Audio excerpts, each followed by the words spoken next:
Hello everyone, जय हिंद। I hope you all are doing well. हम करने जा रहे हैं अपनी प्रीलिम्स की सीरीज़ और प्रीलिम्स की डेली प्रैक्टिस को स्टार्ट करेंगे। आज हम प्रीलिम्स के वर्ल्ड रीजनल ज्योग्राफी के टॉपिक से, जो हमारे ज्योग्राफी के सेक्शन में आता है, एक टॉपिक सब टॉपिक वर्ल्ड रीजनल ज्योग्राफी, उसके क्वेश्चंस को देखेंगे और उससे रिलेटेड जो भी क्वेश्चंस बनते हैं हम उनको प्रैक्टिस करेंगे आज। और उससे ये हमें ये भी पता चलेगा कि वर्ल्ड रीजनल ज्योग्राफी से किस टाइप के क्वेश्चंस पूछे जाते हैं या पूछे जा सकते हैं और हमें किस तरीके से उनको प्रिपेयर करना है। इस टॉपिक के लिए हमें अपनी प्रिपरेशन रखनी है, so it would be highly beneficial. Okay, so हम देखेंगे वर्ल्ड रीजनल ज्योग्राफी के क्वेश्चंस को। सो गाइज, पेन और पेपर अपने साथ प्लीज़ ज़रूर लेके बैठिएगा। मैं जैसे ही आपको क्वेश्चन दिखाऊंगी, मैं क्वेश्चन रीड आउट करूंगी, आप उसके साथ आप क्वेश्चन देख के आप अपना आंसर लिखिएगा उस पेपर पे। और जब मैं आपको फिर आंसर बताऊंगी तो आप अपना आंसर मैच कीजिएगा। उसके बाद आप अपने कैलकुलेट कीजिएगा अपने मार्क्स एट द एंड, और फिर कमेंट सेक्शन में अपना जो स्कोर है ज़रूर बताइएगा। और गाइज़, अगर आपका स्कोर अच्छा नहीं आता है या आपके ज़्यादा क्वेश्चंस गलत होते हैं, कोई दिक्कत नहीं है, निराश होने की बिल्कुल ज़रूरत नहीं है। बिकॉज़ ये सीरीज़ इसीलिए कंडक्ट की जा रही है कि आप लोग अभी गलती करें। आप लोग अभी गलती करेंगे तो आगे जाके आपकी वो इम्प्रूवमेंट होगी, वो गलतियाँ करने से आप बचेंगे। क्योंकि जब हम एक बार गलती करते हैं तो वो हमारे माइंड में आ जाती है चीज़ कि हाँ, अगली बार हम जब उसी चीज़ को देखेंगे कि यस, पिछली बार मैंने ये गलती की थी तो मुझे अब वो नहीं रिपीट करनी है। तो इसीलिए ये बहुत बेनिफिशियल है आप लोगों के लिए। इसीलिए सिर्फ आप लोगों के बेनिफिट के लिए ही ये स्टार्ट की गई है सीरीज़। तो ज़रूर इसका बेनिफिट ज़रूर लीजिएगा। तो चलिए स्टार्ट करते हैं। शुरू करने से पहले मैं आपको अपने कोर्सेज़ के बारे में डिटेल्स दे दूँ गाइज़। तो हमारा करंट अफेयर्स बैच रन कर रहा है, जिसमें आपको free of cost daily basis पे वीडियोस दिए जाते हैं और हमारे टेलीग्राम चैनल पे उनकी पीडीएफ्स भी आपको दी जाती हैं। और अगर आप हमारे फ्री कोर्स को पेड कोर्स को एनरोल करते हैं तो उसमें लाइव डाउट सेशंस कंडक्ट किए जाते हैं डेली बेसिस पे, जहाँ आपके डाउट्स लिए जाएंगे और साथ ही साथ रिविजन भी करवाई जाएगी डेली करंट अफेयर्स की।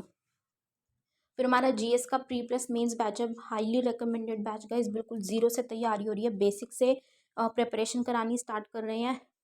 6 क्लास की एनसीईआरटी से लेके एडवांस बुक्स तक की कवरेज कराई जा रही है उसमें। तो हाईली रिकमेंडेड, ज़रूर ज़रूर ज्वाइन कीजिएगा गाइज। इतने अच्छे से कॉन्सेप्ट क्लैरिटी होगी आपकी कि आपका एग्ज़ाम निकलने से कोई नहीं रोक सकता। और हमारा मेंस का भी आंसर राइटिंग बैच रन कर रहा है, उसमें हमारा एक फ्री बैच है। फ्री बैच में आपको डेली बेसिस पे टेलीग्राम चैनल पे क्वेश्चंस दिए जाते हैं और उन क्वेश्चंस के साथ आप उन क्वेश्चंस को अटेम्प्ट करते हैं। आपको मॉर्निंग में ही क्वेश्चंस पोस्ट कर दिए जाते हैं और रात को 8 बजे उनका एनालिसिस वीडियो आता है और साथ ही साथ फ्री में आपको वहाँ पे पीडीएफ्स भी दी जाती हैं उन्हीं से रिलेटेड। और हमारा पेड बैच भी लॉन्च हो चुका है मेंस आंसर राइटिंग का। उसमें हाईली एक्सपीरियंस फैकल्टी हैं, बहुत एक्सपीरियंस्ड हैं। वो आपके आंसर कॉपीज़ को चेक करेंगे, 500 प्लस क्वेश्चंस की प्रैक्टिस कराएंगे। वो आपको बेसिक टू एडवांस लेवल तक प्रिपरेशन कराएंगे and you will be made mains ready guys. तो ज़रूर, बहुत अच्छी अपॉर्चुनिटी और बहुत सही टाइम है ये आंसर राइटिंग के प्रैक्टिस करने का, स्टार्ट करने का। तो ज़रूर ज्वाइन कीजिएगा।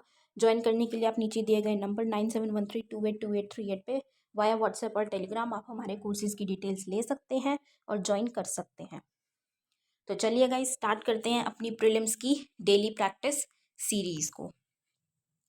सो हमारा फर्स्ट क्वेश्चन है, कंसिडर द फ्लोइंग पेयर्स। हमें निम्नलिखित युगों पर विचार कीजिए।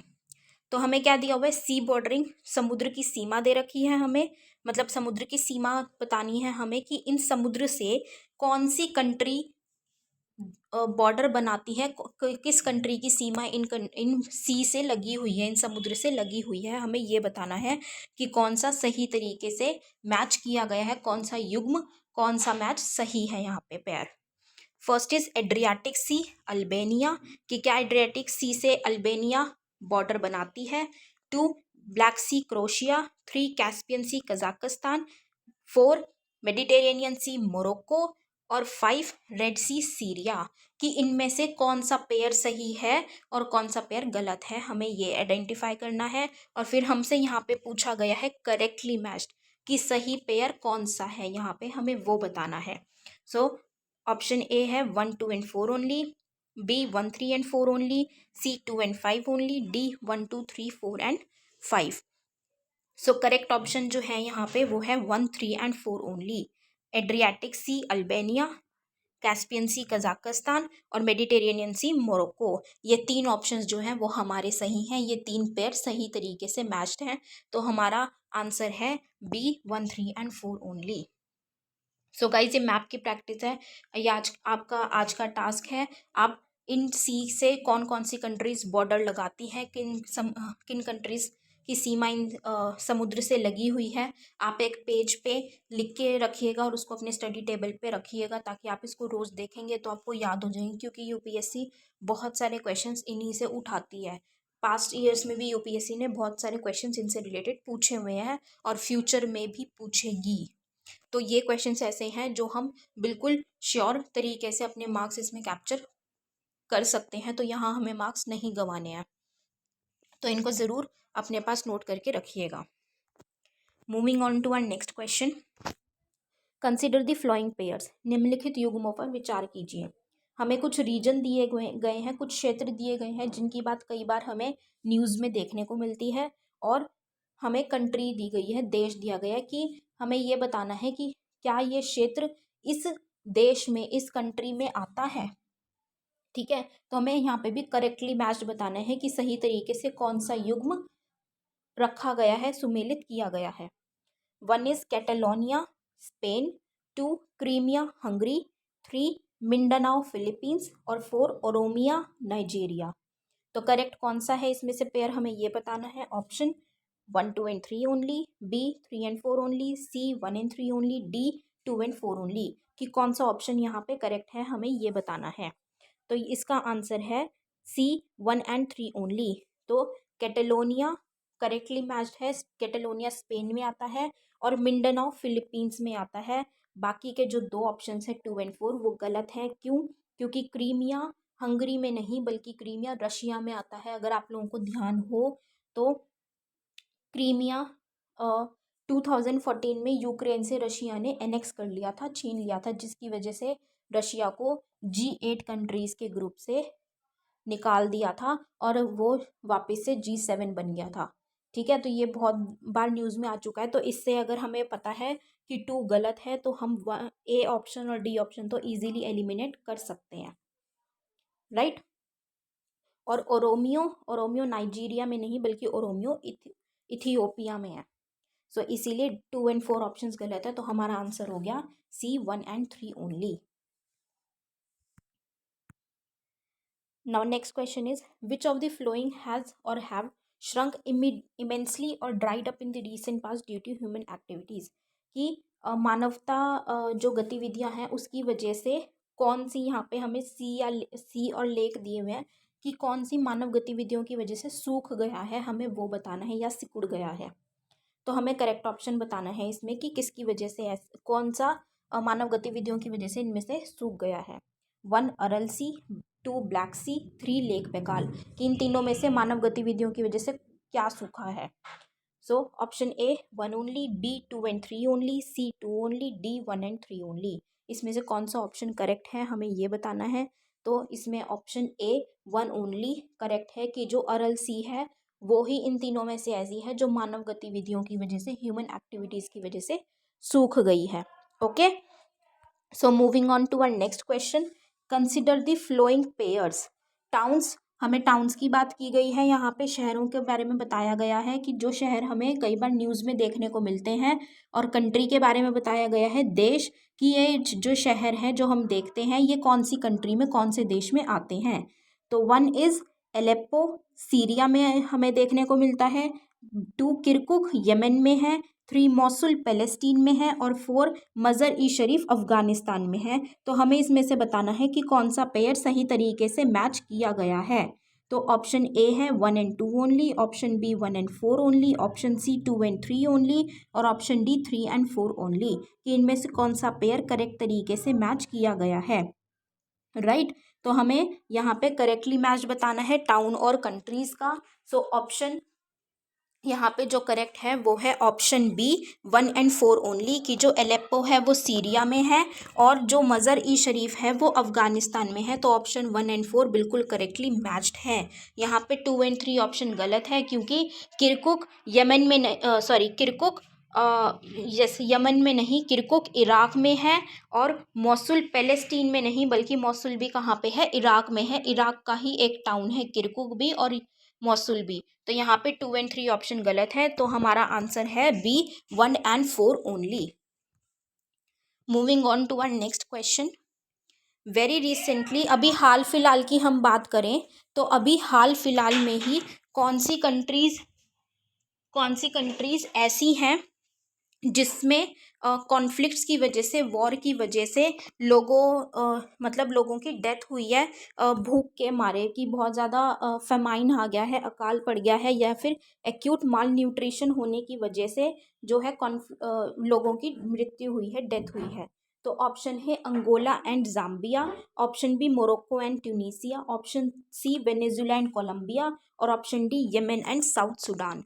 तो इसमें से कौन सा ऑप्शन करेक्ट है, कि जिसमें कौन सी ऐसी कंट्रीज़ हैं दो जिनमें कॉन्फ्लिक्ट्स की वजह से, वॉर की वजह से ऐसे लोगों की डेथ हुई है स्टारवेशन, भूखमरी के चलते। तो वो है option D is correct, Yemen and South Sudan, की यमन एंड साउथ सूडान में ऐसा हुआ है और लोगों ने डेथ फेस की है, वहाँ पे फेमाइन आया है, या बहुत ज़्यादा कुपोषण की कमी की वजह से लोगों की डेथ हुई है। So option D is correct, Yemen and South Sudan.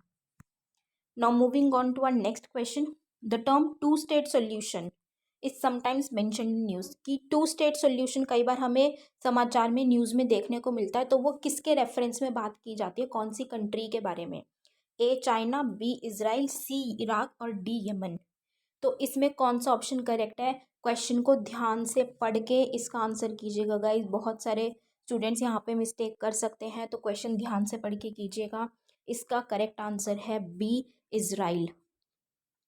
अब बहुत सारे स्टूडेंट्स ने यहाँ पे कंफ्यूज होकर चाइना भी मार्क किया होगा, but China two state solution नहीं है। चाइना को टू स्टेट सोल्यूशन नहीं बोला जाता, बल्कि चाइना 1 कंट्री 2 सिस्टम्स हैं, कि एक कंट्री में 2 तरीके के सिस्टम्स चलते हैं, जो चाइना में हांगकांग मकाऊ का चलता है अलग से। तो 1 कंट्री 2 सिस्टम्स चाइना के लिए है। अगर हम टू स्टेट सोल्यूशन की बात करते हैं तो वो two state solution Israel Palestine के कॉन्फ्लिक्ट की वजह से बोला जाता है, और वो इसराइल पैलेस्टीन की रेफरेंस में इस टर्म को कॉइन किया गया है, टू स्टेट सोल्यूशन। राइट, तो इस चीज़ को ध्यान में रखिएगा, कंफ्यूज नहीं होना है हमें। तो गाइस सॉल्यूशन मैंने आप लोगों को हर आंसर के साथ मैंने सॉल्यूशंस भी गिवन दिए हुए हैं अच्छे से एक्सप्लेनेशन। तो आप जब हमारी पीडीएफ टेलीग्राम चैनल से डाउनलोड करेंगे तो वहाँ पे आपको ये सॉल्यूशन मिल जाएंगे, तो आप उन सॉल्यूशन को पढ़ सकते हैं। आपको कोई भी डाउट, कोई भी क्वेरी आती है तो फील फ्री टू आस्क, आप लोग पूछ सकते हैं उन क्वेरीज को। Right, moving on to one next question.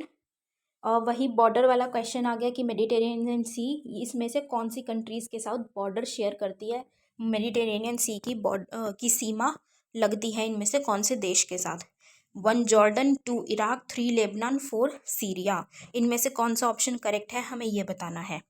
A 1 2 and 3 only, B 2 and 3 only, C 3 and 4 only, D 1 3 and 4 only. कि कौन सा करेक्ट है, यहाँ पे कौन सी कंट्री इनमें से ऐसी है जो मेडिटेरेनियन सी के साथ बॉर्डर लगाती है? So option C 3 and 4 only are correct. Lebanon और सीरिया ही इनमें से ऐसी है जो मेडिटेरेनियन सी के साथ बॉर्डर लगाती हैं। राइट, मैंने यहाँ पे देखिए मेडिटेरेनियन सी की कौन कौन सी कंट्रीज़ बॉर्डर लगाती है मेडिटेरेनियन सी से, मैंने यहाँ पे लिखी हुई हैं, मेंशन की हैं, तो आप इनको अपने पास प्लीज़ नोट डाउन करके रखिएगा। Next is the area is known as Golan Heights. हम न्यूज़ में देखते हैं, बहुत बार आप लोग जानते होंगे गोलन हाइट्स के बारे में, हम न्यूज़ में देखते हैं, पढ़ा भी है हमने। तो ये कौन से रीजन में आता है गोलन हाइट्स जिसकी हम बात करते हैं? A Central Asia, B Middle East, C South East Asia और डी सेंट्रल अफ्रीका। तो गोलन हाइट्स कौन से रीजन में आता है हमारे? Golan Heights middle east region में आता है। मिडल ईस्ट की बात करते हैं जब हम गोलन हाइट्स को देखते हैं तो। ठीक है। गोलन हाइट्स, हम जब इजराइल पैलेस्टीन के इशू को पढ़ते हैं, इजराइल के मैप को जब हम देखेंगे तो गोलन हाइट्स हमें ऊपर की साइड देखने को मिलता है, तो वो हमारा रीजन मिडल ईस्ट का रीजन कहलाता है।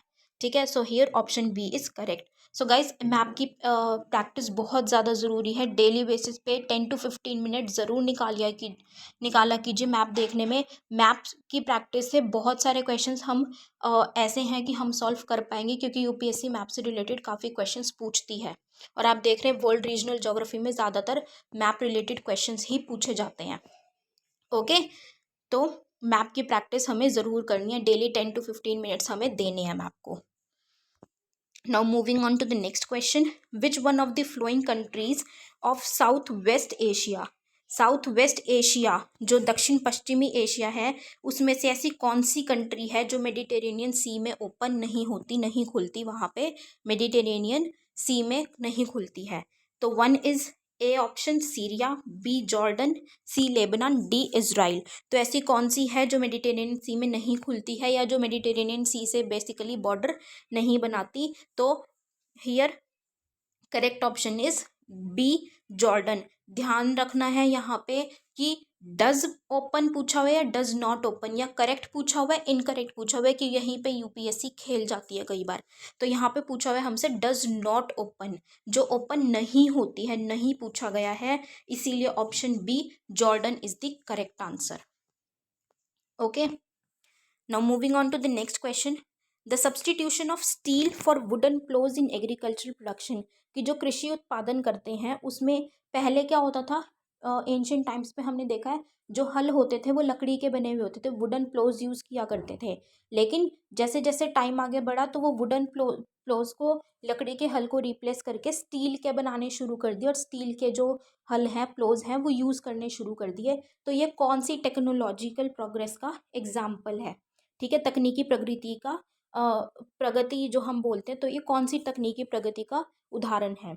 A labour augmenting technological progress, श्रम बढ़ाने वाली, बी कैपिटल ऑगमेंटिंग, पूंजी संवर्धित, C capital reducing technological progress, पूंजी को कम करने वाली, और D none of the above, इनमें से कोई नहीं। ठीक है, तो ये कौन सी का एग्जाम्पल है? ये है B capital augmenting technological progress, कि पूंजी जब हम लगाते हैं टेक्नोलॉजी को प्रोग्रेस करने के लिए, उसमें पूंजी लगाते हैं, काम करते हैं, तब हम इस ऐसी सब्सटीट्यूट या ऐसी अच्छी उस पर जा पाते हैं जिससे कि हमारी एग्रीकल्चर की प्रोडक्शन भी बढ़ती है, कृषि उत्पादन बढ़ता है, प्रोडक्टिविटी बढ़ती है। So option be here is correct, capital augmenting technological progress.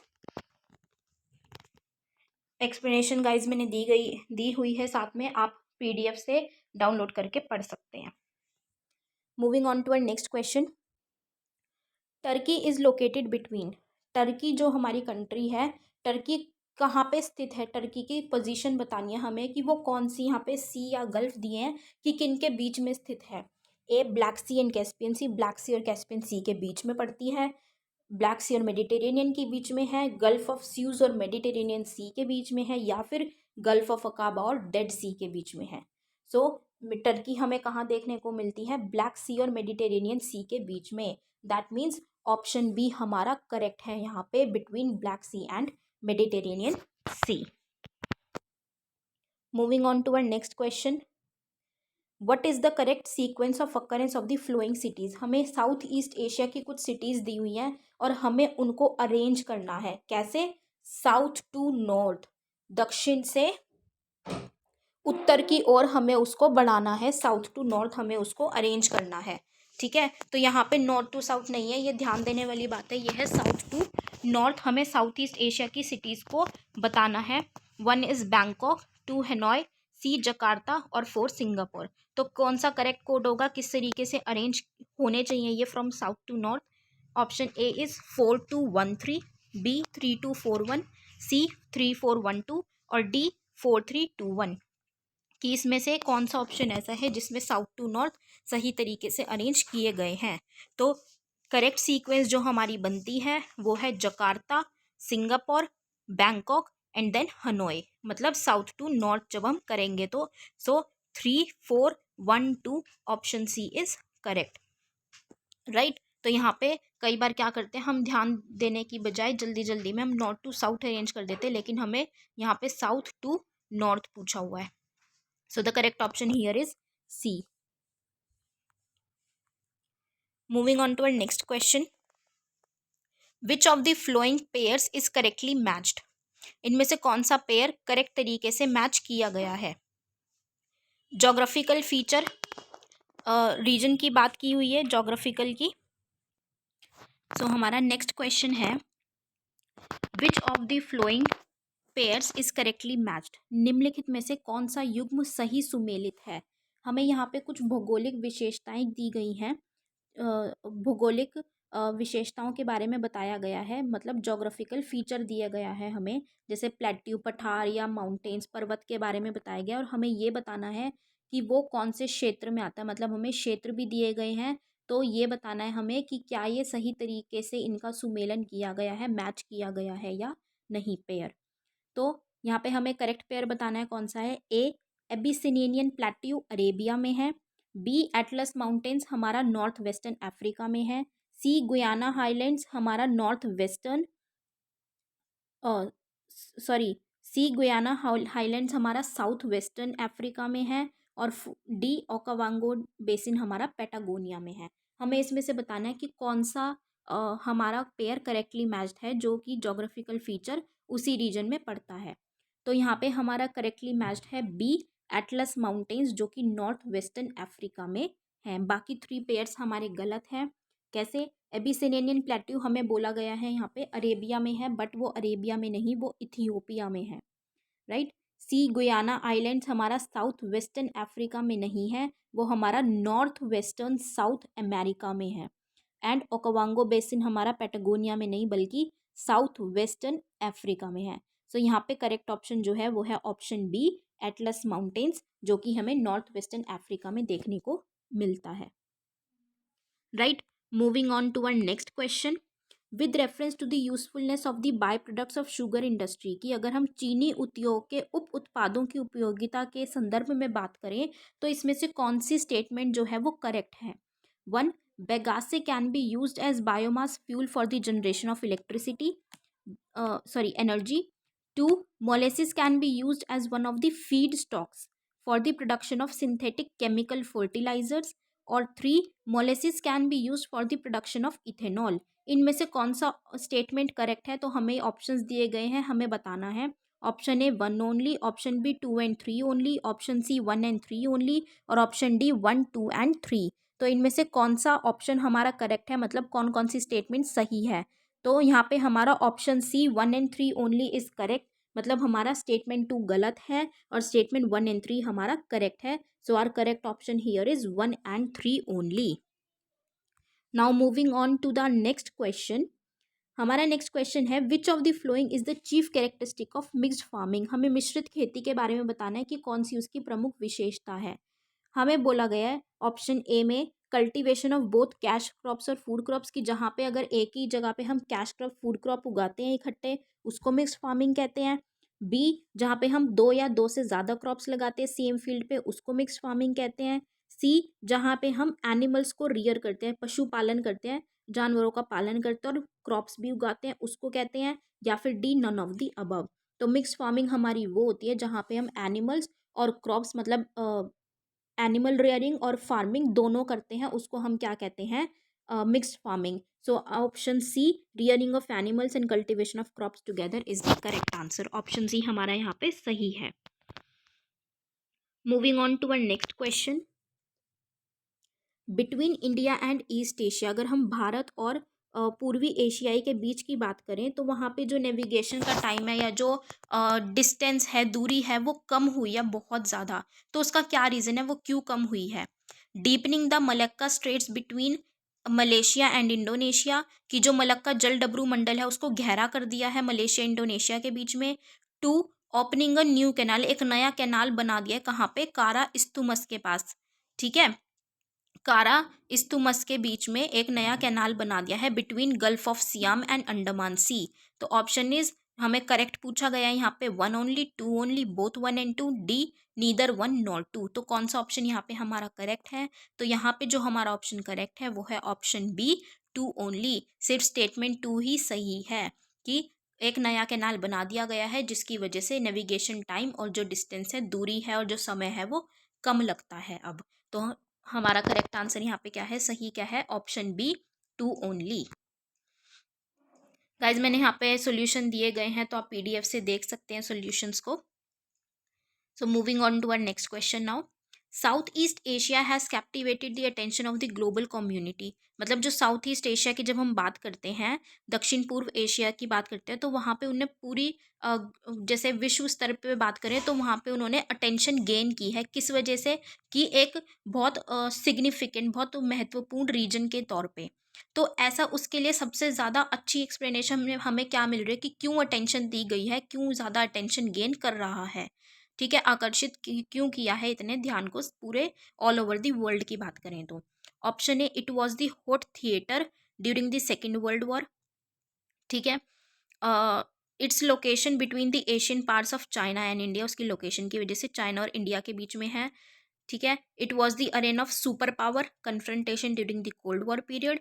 और it's D, its location between the Pacific and Indian oceans and its preeminent maritime character. तो क्या रीज़न है इसकी पोजीशन का, स्ट्रैटेजिक पोजीशन ये उसको इम्पोर्टेंस दी गई है, ध्यान आकर्षित कर रहा है जो, तो उसका रीज़न है सबसे ज़्यादा यहाँ पे डी, इट्स लोकेशन। उसकी जो लोकेशन पैसिफिक और इंडियन ओशन के बीच में पड़ती है और वहाँ पे जो समुद्री क्षेत्र है जो मैरीटाइम का है वहाँ पे वो बहुत ज़्यादा इम्पॉर्टेंट है। ठीक है, इंडो पैसिफिक रीजन आ जाता है वहाँ पे, वो सबसे ज़्यादा इम्पॉर्टेंट है, रिच रिसोर्स रिच रीजन है जिसकी वजह से उसको इतनी ज़्यादा इंपॉर्टेंस दी जा रही है। So option D here is correct, सही आंसर यहाँ पे हमारा ऑप्शन डी है। Now moving on to our next question. 2009 में एक यूएन की हैबिटेट ग्लोबल रिपोर्ट आई थी ह्यूमन सेटलमेंट पे। ठीक है, मानव बस्तियों पे एक रिपोर्ट आई थी, तो उसमें यूएन के हिसाब से कौन सा ऐसा रीजन है जिसमें सबसे ज़्यादा तेज़ी से शहरीकरण देखने को मिला है, फास्ट रेट पे अर्बनाइजेशन हुआ है पिछले, अगर हम 3 दशकों की बात करें, 30 सालों की बात करें तो। Option A Asia, option B Europe, option C Latin America and Caribbean, option D North America. किन में से कौन सा रीजन है जिसमें सबसे ज़्यादा शहरीकरण हमें देखने को मिला है? तो correct answer here is option A Asia. Option A में 70% ग्रोथ देखने को मिली है हमें 3 डिकेड्स में, 30 सालों में, जो कि बहुत ज़्यादा है। सबसे ज़्यादा ग्रोथ एशिया रीजन पे देखने को मिली है हमें शहरीकरण के मामले में। So our option A is correct. Moving on to our next question, which one of the following can come across if one travels to the Strait of Malacca. कि जो मलक्का जल डब्रू मंडल है, अगर हम उससे यात्रा करते हैं तो हम कौन से, यहाँ पे कुछ हमें दी हुई है, आइलैंड कंट्रीज़ के नाम दिए गए हैं सिटीज़ के, तो कौन सी से हम ट्रैवल करेंगे, कौन सी पे हम आएंगे अगर हम स्ट्रेट ऑफ मलक्का से जाएंगे तो? ए बाली, बी ब्रूनी, सी जावा और डी सिंगापुर। कि हम किससे होते हुए जाएंगे मलक्का स्ट्रेट से अगर हम जाते हैं तो? Correct answer here is D Singapore. Singapore से हम होते हुए जाएंगे जब हम स्ट्रेट ऑफ मलक्का से ट्रैवल करेंगे तो। सो करेक्ट ऑप्शन इज, सही आंसर हमारा है यहाँ पे D Singapore. Now moving on to our next question, consider the following pairs. Pairs दिए हैं हमें, रिवर्स दे रखी हैं और वो रिवर किस में जाके फ्लो करती है, वो नदी कौन सी सी में जाके बहती है, कहाँ पे मिल जाती है, हमें वो बताना है कि कौन सा ऑप्शन यहाँ पे करेक्ट तरीके से मैच किया गया है। मेकोंग रिवर अंडमान सी में बहती है, थेम्स आयरिश सी में बहती है, वोल्गा कैस्पियन सी में बहती है और जम्बेजी इंडियन ओशन में बहती है। तो इसमें से हमें ये बताना है कि कौन सा हमने सही मैच किया हुआ है। Option A 1 and 2 only, option B 3 only, option C 3 and 4 only, option D 1, 2 and 4 only. तो यहाँ पे जो हमारा करेक्ट आंसर है वो है सी 3 and 4 ओनली। वोल्गा कैस्पियन सी में बहती है, बिल्कुल करेक्ट है, और जम्बेजी इंडियन ओशन में बहती है, बिल्कुल करेक्ट है। बट जब हम मेकोंग की बात करते हैं तो मेकोंग अंडमान सी में नहीं बल्कि साउथ चाइना सी में बहती है, और रिवर थेम्स जो है वो आयरिश सी में नहीं बल्कि नॉर्थ सी में बहती है। तो इसीलिए हमारा करेक्ट आंसर है option C 3 and 4 only. Moving on to our next question now, last question of the day guys. Siachen glacier की हमें लोकेशन बतानी है कि वो कहाँ स्थित है। Option A east of Aksai Chin, option B east of Leh, option C north of Gilgit और option D north of Nubra valley. तो जब हम सियाचिन ग्लेशियर की बात करते हैं तो ये हमारे नुब्रा वैली के उत्तरी तरफ को देखने को मिलता है, स्थित है north of Nubra valley. So correct answer here is D.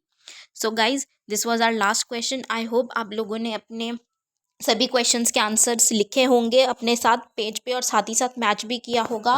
और अपना स्कोर आप लोग प्लीज़ कैलकुलेट करके कमेंट सेक्शन में नीचे ज़रूर अपना स्कोर शेयर कीजिएगा। और गलत है तो कोई दिक्कत नहीं, निराश होने वाली बात नहीं है, अच्छी बात है अगर गलत है तो हम इम्प्रूवमेंट करेंगे।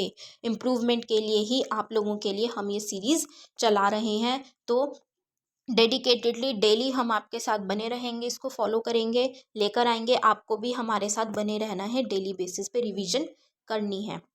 सो with this we end up this session here. ख़त्म करने से पहले मैं आपको अपने कोर्सेज़ के बारे में बता दूं तो हमारा करंट अफेयर्स बैच रन कर रहा है, जिसमें आपको डेली बेसिस पे वीडियोस प्लस टेलीग्राम चैनल पे पीडीएफ्स दिए जाते हैं। और पेड कोर्स में अगर आप इनरोल करते हैं करंट अफेयर्स के तो आपको लाइव डाउट सेशंस और रिवीजन करवाई जाती है डेली बेसिस पे लाइव क्लास लेके।